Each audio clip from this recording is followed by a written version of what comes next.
लक्ष्मी जी का वास। एक बार की बात है, राजा बलि समय बिताने के लिए एकांत स्थान पर गधे के रूप में छिपे हुए थे।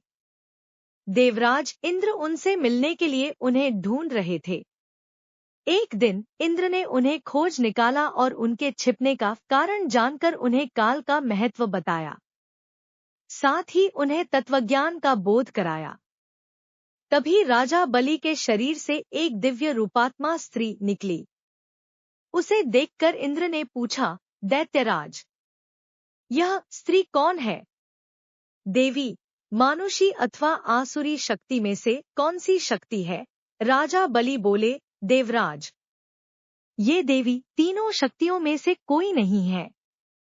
आप स्वयं पूछ लें। इंद्र के पूछने पर वे शक्ति बोली, देवेंद्र, मुझे न तो दैत्यराज बलि जानते हैं और न ही तुम या कोई अन्य देवगण।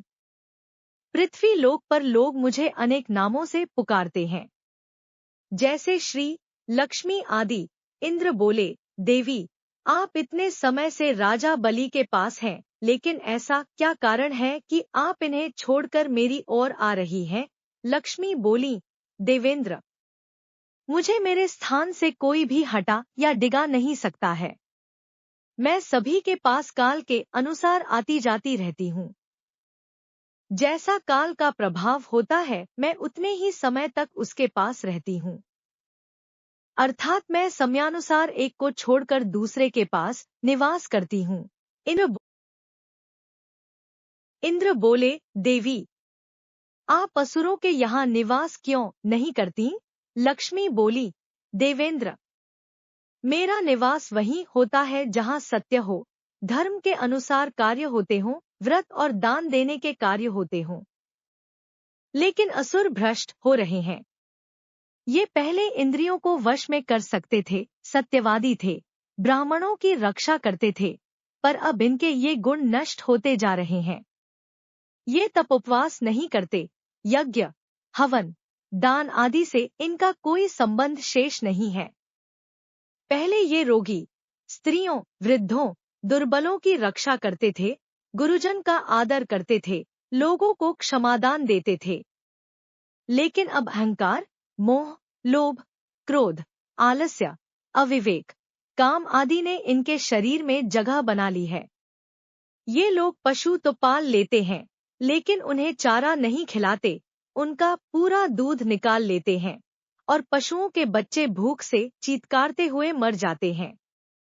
ये अपने बच्चों का लालन पालन करना भूलते जा रहे हैं।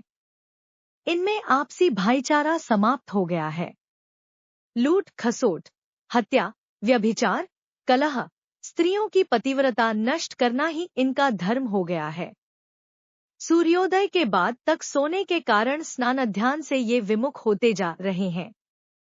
इसलिए मेरा मन इनसे उचट गया। देवताओं का मन अब धर्म में आसक्त हो रहा है। इसलिए अब मैं इन्हें छोड़कर देवताओं के पास निवास करूंगी। मेरे साथ श्रद्धा, आशा, क्षमा, जया, शांति, संतति, धृति और विजति ये आठों देवियां भी निवास करूंगी।